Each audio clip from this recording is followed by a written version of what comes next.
Hey guys, this is Tauna. Today we're going to be going through all the new cards that were revealed today on the 16th of January, 17th here in Australia. If you don't know, I've got a video up that is going to be taking you through all the new mechanics. Make sure you check that out and make sure you subscribe. We're going to be going through the new cards each time. So we're going to be using Magic Spoiler for these. I've got them all up there.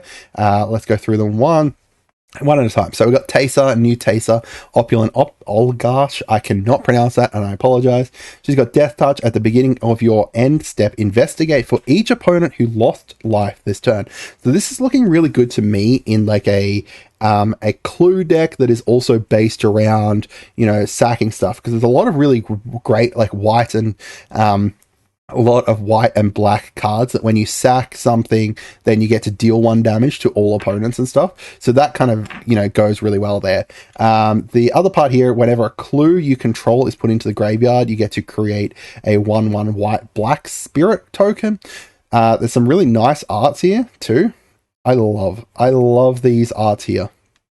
The case file ones, but these ones here, the like Ravnica base ones are really nice too. So yeah, I think that this is going to be mostly around like, one of those sacking cards that's going to be able to constantly deal damage out to everyone, like, ping everyone one at a time or something. We've got Kaya, Spirit's Justice. So whenever one or more creatures you control and or creatures cards in your graveyard are put into exile, you may choose a creature card from among them. Until end of turn, target token you control becomes a copy of it, except it has flying. So you can turn your clue tokens into creatures with this, which is really interesting. Could potentially be used with like the new evidence mechanic or something, because you're going to be exiling things with that.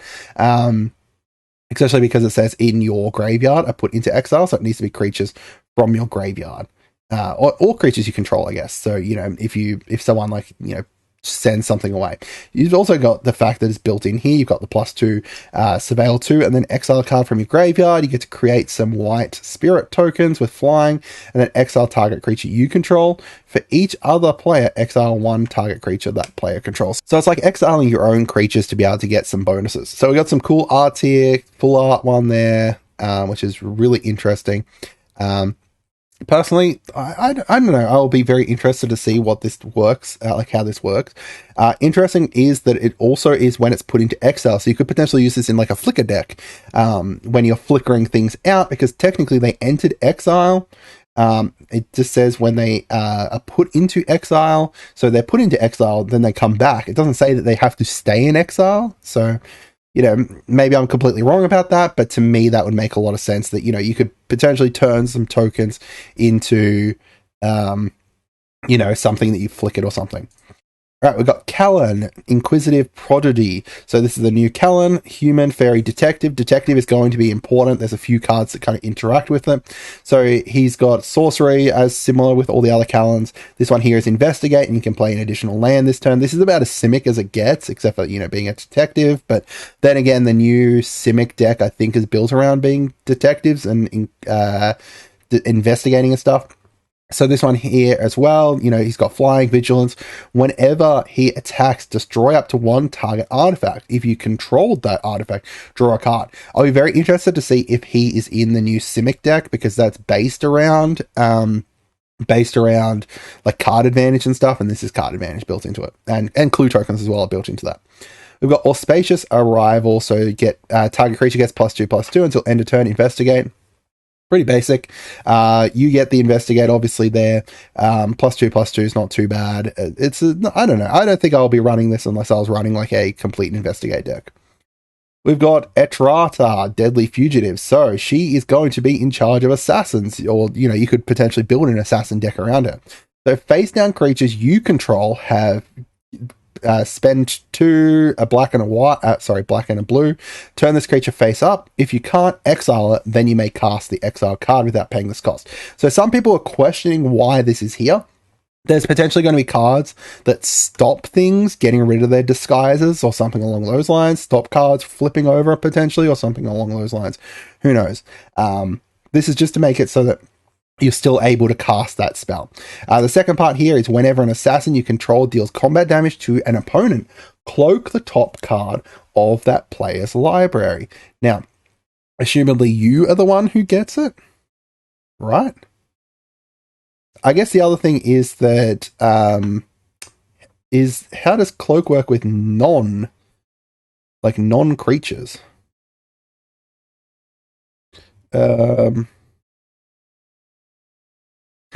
Oh, I guess if you were to cloak something, like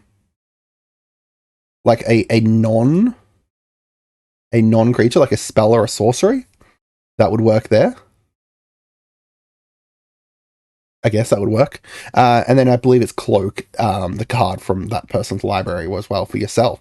You've got Aurelia's Vindicator. So she's got Flying, Lifelink, Ward 2, Disguise, X, and then 3 and 1.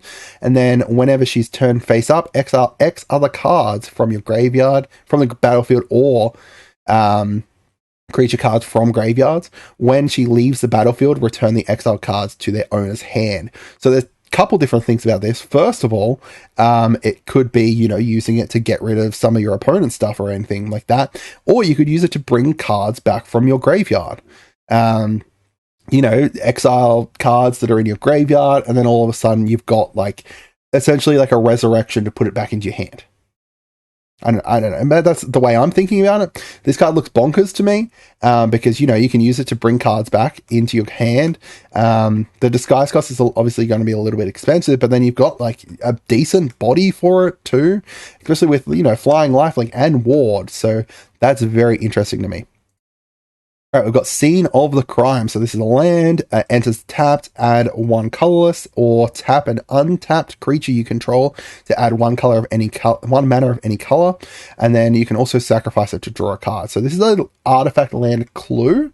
So there's going to be other things that are clues that aren't necessarily going to be artifacts and stuff. So this is aren't necessarily going to be just artifacts. So this is a clue land.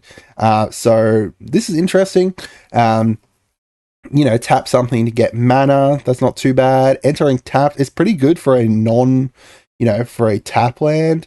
You just have to have something that you could tap. So I guess in creature go wide something, you could potentially use it there. All right, we've got Deadly Complication. So Rakdos, choose one or both. You can destroy a target creature or put a +1/+1 on target suspected creature you control. You may have it become no longer suspected. So this is interesting. I guess this is built around suspecting yourself. If you wanted to turn one of your own creatures into suspect, because they do technically get a buff because they get the menace. They just wouldn't be able to block themselves. So if you've got something big, if you've suspected it yourself, then you can switch it so that it's not like that. You can also, just do the +1/+1. However, unfortunately, it does have to be a suspected creature you control. So you can't do it on something that's not suspected. We've got Case of the Filch Falcon. We talked about this one in the other video. It's a clue, so this is a new type of enchantment. Essentially, you start up here. This is the passive that's always active. You solve it at the end of your end step if you meet whatever this is, and then when it's solved, it's got a special bonus. So this one here is pay 2 and a blue, sacrifice it, and then put 4 +1/+1s onto a non-creature artifact. It becomes a bird with flying in addition to its other types. We've got Argus Core, Spirit of Justice. So he's got double strike and vigilance. We talked about him in the other video as well, because he's going to be able to do suspect. So you can, when he enters the battlefield or attacks, you can choose up to 1 target creature. If it's suspected, you can exile it. So, you get rid of your own, get rid of the enemy's things by suspecting them and then attacking with him. Or otherwise you get to suspect it. So, with the upcoming Boros deck, there's got a lot of stuff to do with suspecting and stuff in that, and goading the suspects and stuff. So there's very cool stuff that you could potentially do with this card. We've got Judith, Carnage Connoisseur. So whenever you cast an instant or sorcery, choose one. You get to have the spell gain Death Touch and Lifelink. That is crazy, especially with End the Festivities, where you can just instantly wipe out the enemy's board, get a whole bunch of Lifelink back, because it's dealing 1 damage, but all of a sudden, that 1 damage is going to be a lot of instantly kill everything. And then create a 2/2 red imp with, when this creature dies, it deals 2 damage to each opponent. That's not too bad. A Rakdos Spellflick slinging deck wouldn't go too badly with this.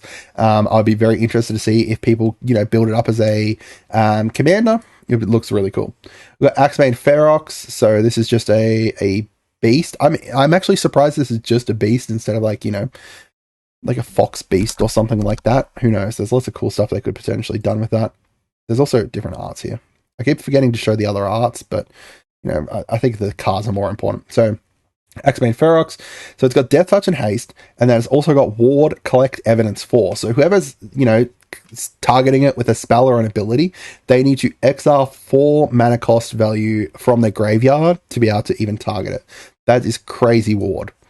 We've got Massacre Girl, Known Killer. So she's got Menace. Creatures you control have Wither. So you're going to deal damage to target creatures in the form of -1/-1. So that's really cool. You can bypass some really cool stuff. Or, you know, if you're just blocking with a whole bunch of little things, then you can potentially like completely destroy something just by dealing -1/-1 damage to it.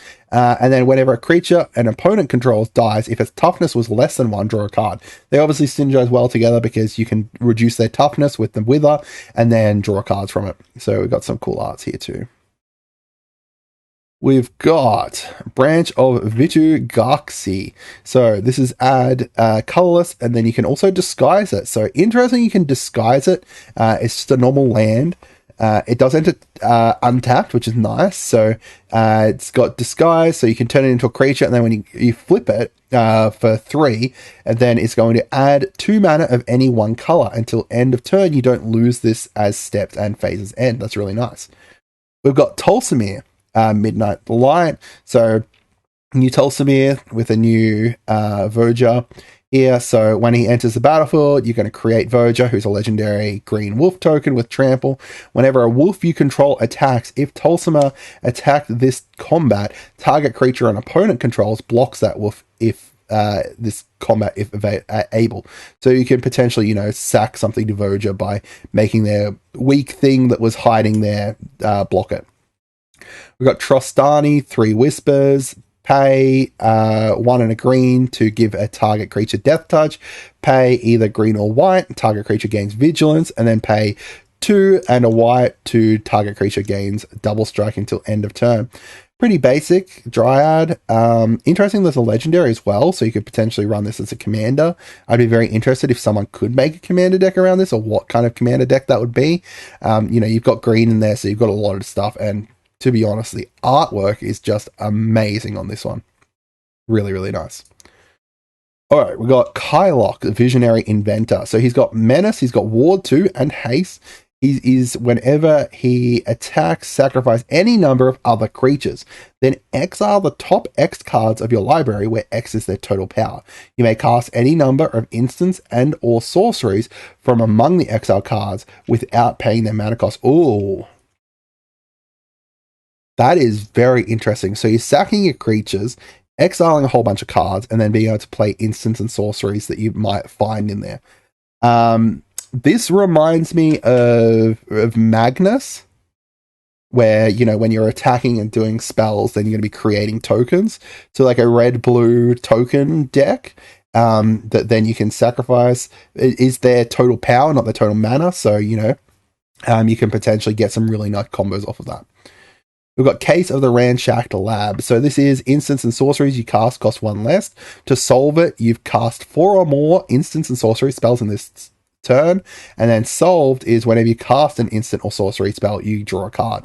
That's really nice buff. You know, you just gotta, you get the instants and sorceries cost 1 less, and then you just gotta cast a whole bunch in one turn to be able to make it so that all your instants and sorceries draw a card for you. The issue with cases, I guess, is that they can be easily removed. Like, if you're going to get close to being able to complete it, someone could remove them. So I'll be interested to see how they kind of go. We've got Krenko, Baron of Tin Street. So he's got haste. Whenever you sacrifice an artifact to put a +1/+1 counter on each goblin you control, and then whenever an artifact is put into the graveyard from battlefield, you can pay red. If you do, create a red goblin creature. It gains haste until end of turn. So you can do some really cool stuff with this. Potentially, you know, create shit tons of goblins, because you could just, if you have something that's like when you sacrifice an artifact, create a treasure or something like that, you can do some really bonkers stuff with this, because you could just purely like sack a treasure and then get the red mana from it and use that red mana to create a goblin. Lots of really interesting stuff you could potentially pull off with this. I'd love to see what people find out. We've got War Leader's Call. So creatures you control get +1/+1. Whenever a creature enters the battlefield under your control, War Leader's Call deals 1 damage to each opponent. That's interesting. It's each opponent. It's kind of like a buffed up Impact Tremors, I guess. Impact Tremors.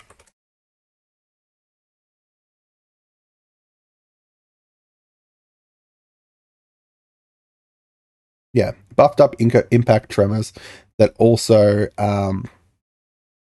I've lost where I was. Yeah, gives +1/+1. So, you're paying 1 extra white to give a +1/+1 to all your creatures.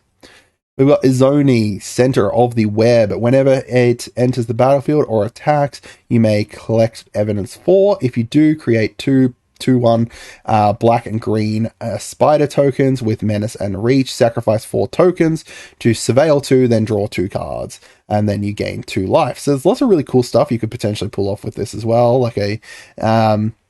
reminds me of, although the evidence 4 I'm not a huge fan of. I'm not a huge fan of evidence just because, getting things out of my graveyard when I potentially want things to come back from my graveyard is a bit of a shame. We've got a Killer Among Us. So this one's interesting. When it enters the battlefield, you get to create a human, a merfolk, and a red goblin creature. Then you get to secretly choose one of them. You get to, when you sacrifice this, you get to reveal whichever one it is you chose. If the targeting attacking creature token is the chosen type, put 3 +1/+1s and it gains death touch. So you get to choose whichever one you want to be a big boy later on. We've got Night Drinker Moroi. So this is a vampire. When it enters the battlefield, you lose 3 life. It's got flying and it's got disguise built into it. So pretty cheap, pretty basic. Play 3, you've got a 2/2 vampire, then you can flip it up for 2 to create a flying vampire. And it doesn't get the ETB as well. So interesting thing is that when you flip it, it's not entering the battlefield. So therefore, you would be able to bypass this by disguising it. We've got Gadget Technician. Whenever it enters the battlefield or is turned face up, create a 1/1 colorless Thopdark artifact token with flying. So you can pay... This is also interesting because the disguise cost is a lot cheaper. You play it 3 for face down and then flip it up for the 2, and then all of a sudden, you've got the Thopter as well. We've got Expose the Culprit. We talked about this one a little bit before. You get to turn 1 target face down creature face up. You get to force something face up if you're versing someone, or you can do it to your own stuff. And then you can also, or both, exile any number of face up creatures you control with disguise. Then you get to shuffle them up and then cloak them all. So flip them all face down. They're all 2/2s with 2 ward and do some really cool stuff there. Got Sumala Sentry with Reach, and then whenever a face down permanent you control is turned face up. So this is to kind of synergize well with the disguise from the green white blue deck. You get to pull a +1/+1 on it and a +1/+1 on him. We've got Galvanize. Galvanize deals 3 damage to target creature. If you're drawn 2 or more cards, it deals 5 damage instead. Cheap, cheap thing. I personally like a Braid more, but if you want to deal more damage, then you've got the option there. Crime Novelist. This one's bonkers. Whenever you sacrifice a creature, put a +1/+1 onto him, and then add... whenever you sacrifice an artifact, put a +1/+1 onto him and gain red. So you could potentially pull off some really nice stuff here by, giving the +1/+1 to him, adding the red, and then using, the red to create an artifact of some kind, and then you can continue on that way. We've got Public Thoroughfare. Whenever it enters the battlefield, tapped, and then whenever it enters the battlefield, sacrifice it unless you tap an untapped artifact or land you control. This one here, not great. It's not too bad for a tap land. You have to sacrifice an artifact, so I guess you could sacrifice like a clue token or something like that with it. But entering tapped, I'm surprised it enters tapped given the fact you have to sacrifice something for it. We've got Convenient Target. So this is going to make you enchant something and then it becomes suspected, whatever it is. And it also gets +1/+1. And then you can also pay 3 to return it from your graveyard to your hand later on. Also very, very cheap. Very, very cheap. Only 1 red. Airtight Alibi. When it enters the... you can pay it for flash as well. Enchant creature, and it enters the battlefield. Untap enchanted creature. It gains hexproof until end of turn. If it's suspected, it's no longer suspected. And then it also gets a +2/+2 and can't be suspected. So that's interesting. Anti-suspect is, I don't think it's going to be great beyond, like standard for a little bit if it ends up being great. I don't think it's going to be a commander staple or anything like that. But, given hexproof until end of turn, it's not going to be too bad, I don't think. And the +2/+2 is not awful. It doesn't add up. So with this one, you can return target creature from your graveyard to your to the battlefield and suspect it. Not a great kind of, resurrection card. It's suspected. So, if you resurrect something big, then it's going to have menace at least, but it can't block then. So we'll see. Analyze the poem. As an additional cost to this spell, you may collect evidence 8. So you get to search your land for a basic land. If evidence was collected, instead search for a creature or land, reveal it, put it into your hand, and then shuffle. So, a tutor that you can collect evidence to be able to search for a creature or a different land instead. That's not too bad. Even if you don't evidence this is not too bad. So this gives it kind of, some use later on in the game. Once you've got, some stuff in your graveyard that you don't necessarily want or anything like that, then you could potentially, sack it to be able to bring stuff back instead. We've got Vitu Ganzi in Spectre. As an additional cost, you may collect evidence 6. It's got reach, and then when it enters the battlefield, if evidence was collected, put a +1/+1 counter on target creature and you gain 2 life. Evidence 6 for a +1/+1 and 2 life doesn't sound great unless, later in the game it's got, you've got a whole bunch of stuff in there you don't need anymore. Bite down on crime. Again, you can pay evidence 6. This spell costs 2 less if evidence was collected. So you get +2/+0. It deals damage equal to its power to target creature you control. This is going to be good in my Mariki deck, I guess. Mariki? I can't pronounce that name properly, to just deal the damage out there. Case of the Pilfered Proof. So when a detective enters the battlefield under your control, and whenever a detective you control is turned face up, put a +1/+1 onto it. You need to have 3 or more detectives, and then if 1 or more tokens would be created under your control, those tokens plus a clue token are created instead. This is nice clue, additional clue creator, detective, detective tribal kind of thing. But Assassin's Trophy, from memory, this one is a reprint. Destroy target a permanent an opponent controls. If its controller may search their library for a basic land, put it onto the battlefield, and then shuffle. We've got Crawl Whip Cracker. When it enters the battlefield, destroy target token an opponent controls. It's not too bad. I wouldn't say it's great, but, an assassin could potentially find use with assassins. No More Lies, counter target spell unless its controller pays 3. If that spell is countered this way, exile it instead of putting it into the owner's graveyard. So we can counter something and then make sure it doesn't go into the graveyard, which is interesting. Long Goodbye. This spell can't be countered. Destroy target creature or planeswalker with mana value 3 or less. So just a better kind of destroy for low mana value things. So this is one of the commanders for the upcoming precons. So this is Corst. So he's the one for the red, white, green deck. And this is going to be built around disguising and flipping things. So whenever a creature you control that was turned face up this turn deals combat damage to a player, draw a card, and then you can also tap him to turn target face down attacking creature you control face up. So you can flip something with this, which is really interesting. We've got Mirko, Obsessive Theorist. So he's the vampire detective, the leader of the, dimmer precon. So Flying and Vigilance, whenever you surveil, put a +1/+1 counter onto him.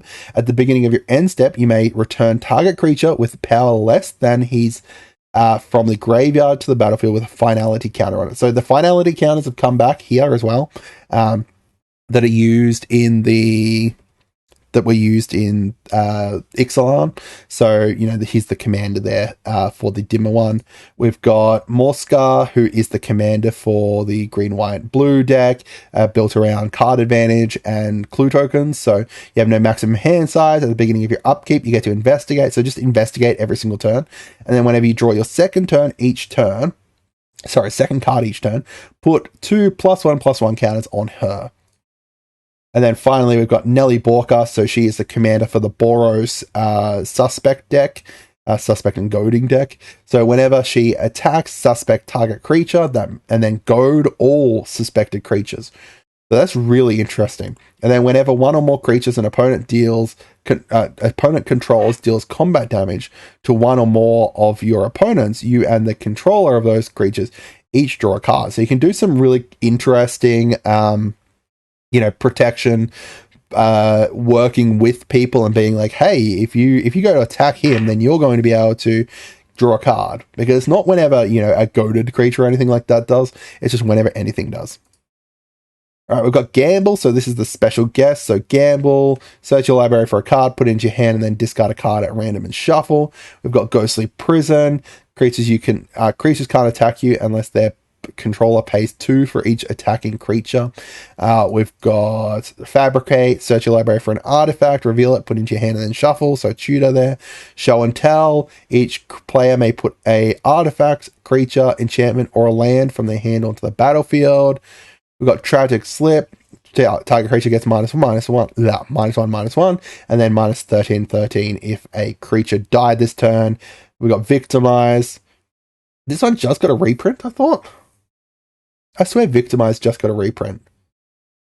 I can't remember if it was Commander Masters or LCI.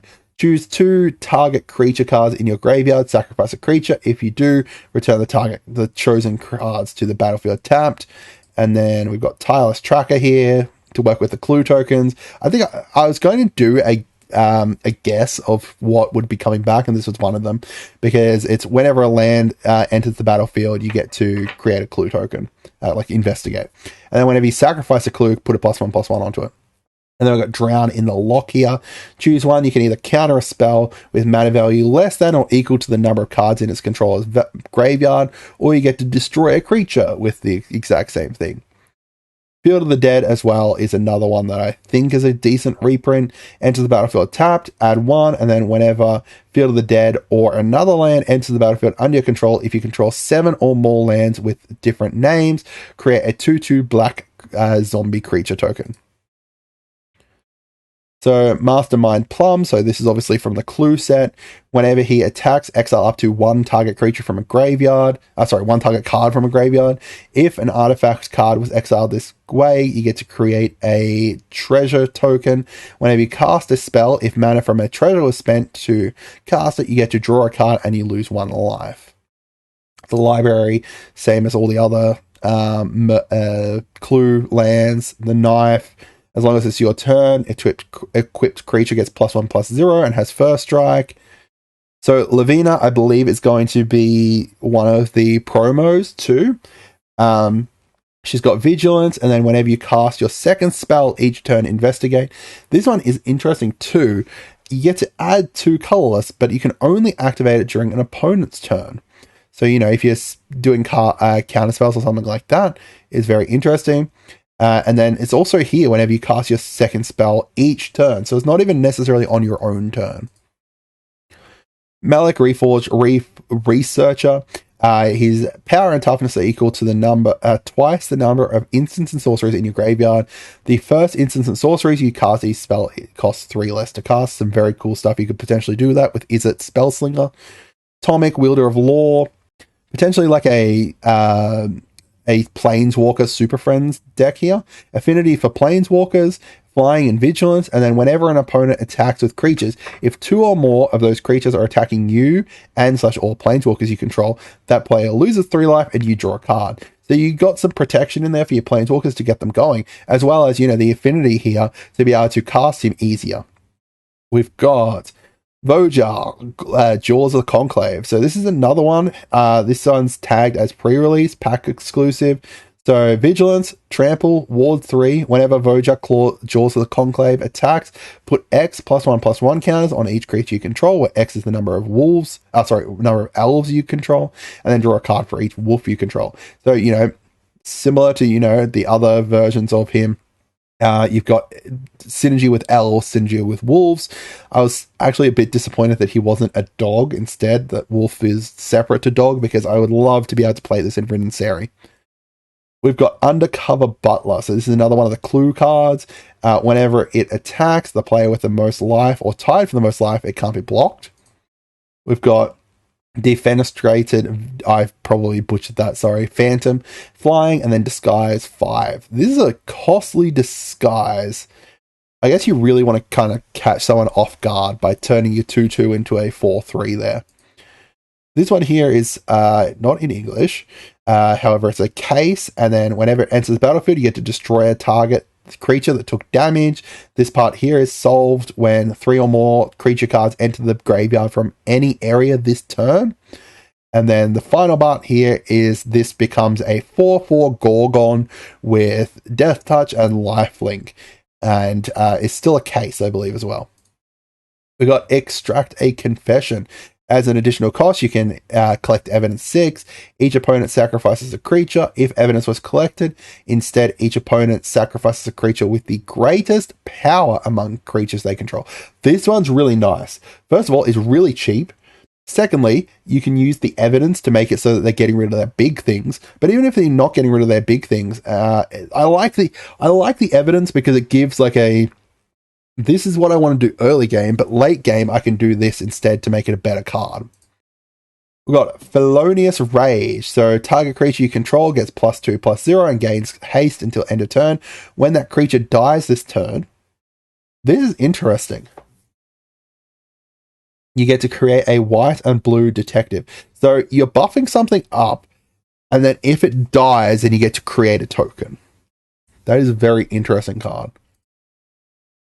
I guess if you know that it's going to die anyway, or if you're using like a blitz deck or something like that, then you've got the option there of running that. We've got Loxodon Eavesdropper. I love the ears. I love this. He's all ears. So whenever he enters the battlefield, you get to investigate, and then whenever you draw your second card each turn, he gets a +1/+1 and gains vigilance until end of turn. I wish it was a +1/+1 counter, but gaining vigilance isn't too bad. But personally, I don't think he's all that strong, this one. Dog Walker, it's got Vigilance, Disguise 2, and then when you turn it face up, you get to create some white dog tokens, 2 white dog tokens, plus, it's still being a 3/1, which is not too bad. So this is something that could potentially run in my my Boros creature token deck. All right, we've got No Witnesses. Each player who controls the most creatures gets to investigate, then destroy all creatures. This is a very cheap board wipe. We've got Homicide Investigator. Whenever 1 or more non-token creatures you control dies, investigate. This ability triggers only once per turn. So this is for if you're like sacking things and you want the clue tokens as well. I guess like if you're sacking something and then you can bring it back, like a resurrection or something like that, or just in case someone, you've got a whole bunch of tokens. Oh no, not tokens. Tokens are okay. I think it's mostly in like a aristocrats or like a reanimator deck. We've got Sharp-Eyed Rookie. Whenever a creature enters the battlefield under your control, if its toughness is greater than Sharp-Eyed Rookie's power, or its toughness is greater than it, put a +1/+1 counter onto it and investigate. So you can get pretty big by just playing bigger stuff and then buffing up this. It's also got Vigilance, which is nice. 2/2 for 2 is not too bad. We've got Sanitation Automaton. When it enters the battlefield, surveil 1. Pretty basic, just surveil 1. Not a huge amount of uses for this. Maybe with the surveil commander you could find use for it because it's pretty cheap, but who knows. And then finally, the Market Watch Phantom. So this is whenever another creature with power 2 or less enters the battlefield under your control, it gains flying until end of turn. Again, not all that great, I don't think. 2/2 with flying still isn't super amazing, and even then it's only situational flying, only lasts until the end of the turn. So I don't know. Let me know down in the comments which ones you guys